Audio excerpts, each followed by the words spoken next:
26/11 ఈ గాయాన్ని ఏ భారతీయుడు మర్చిపోలేడు. కానీ ఆ చీకటి రాత్రి ఉగ్రవాదులు నరమేధం సృష్టిస్తుంటే వాళ్ళను అడ్డుకోవాల్సిన మన ఎన్ఎస్జీ కమాండోలు ఎక్కడున్నారు? వాళ్ళెందుకు సమయానికి రాలేకపోయారు? ఆ రోజు ఆపరేషన్ లో పాల్గొన్న ఒక కమాండో సురేందర్ సింగ్ చెప్పిన నిజాలు వింటే మీ రక్తం మరిగిపోతుంది. ఆయన కళ్ళతో చూసిన భయంకరమైన నిజం ఇది. ఆయన చెప్తున్న మాటలు వినండి. కొందరు మహిళల శరీరంపై బట్టలు కూడా లేవు. ఉగ్రవాదులు రాత్రంతా వాళ్ళపై అత్యాచారాలకు పాల్పడ్డారు. ఈ నిజాలు బయటకు రాకుండా అప్పటి ప్రభుత్వం చాలా విషయాలను తొక్కిపెట్టింది. बहनों को शरीर के ऊपर कपड़े नहीं थे।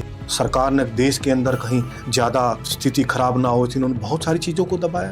महिलाओं के साथ रात भर करते रहे आतंकवाद। కానీ అసలు విషాదం ఏంటంటే ఈ ఘోరాలన్నీ జరుగుతుంటే మన ఎన్ఎస్జీ కమాండోలు ఢిల్లీ ఎయిర్పోర్ట్ లో గంటల తరబడి నిస్సాయంగా చిక్కుకుపోయారు. వాళ్ళను ముంబైకి తరలించడానికి అప్పటి కాంగ్రెస్ ప్రభుత్వం ఒక్క విమానాన్ని కూడా సమకూర్చలేకపోయింది. ఆయన ఆవేదనతో అడిగిన ప్రశ్న ఇదే. రాత్రి 10:30 నుంచి 11 గంటలకు మాకు సమాచారం అందింది. 20 నిమిషాలలో మేము ఎయిర్పోర్ట్ లో సిద్ధంగా ఉన్నాం. కానీ మమ్మల్ని రాత్రంతా అక్కడే ఉంచి ఉదయం 6 గంటలకు ముంబై చేర్చారు. ఈ ఆలస్యం జరగకపోయి ఉంటే మేము సమయానికి చేరుకొని ఉంటే ఆ 166 మంది అమాయకుల ప్రాణాలు కాపాడగలిగే వాళ్ళం. ఆ 166 మంది మరణాలకు బాధ్యులెవరు? ఆ కమాండో మాటల్లోనే ఈ చావులకు ఉగ్రవాదులు ఎంత కారణమో ఆనాటి చేతకాని ప్రభుత్వం, అప్పటి హోంమంత్రి కూడా అంతే కారణం. ఒక వీరుడి ఆవేదన ఇది. रात भर रोक के रखा, सवेरे पहुंचे हम तो करीब 6 बजे के आसपास। तो आपको इन्फॉर्म कब किया? इन्फॉर्म हमको 10:30-11 बजे के बीच में इन्फॉर्मेशन हुई और 20 मिनट के अंदर जो ना वहाँ से मूवमेंट हो तो 11 बजे के आसपास हम जो ना एयरपोर्ट के ऊपर थे सब लोग। 26/11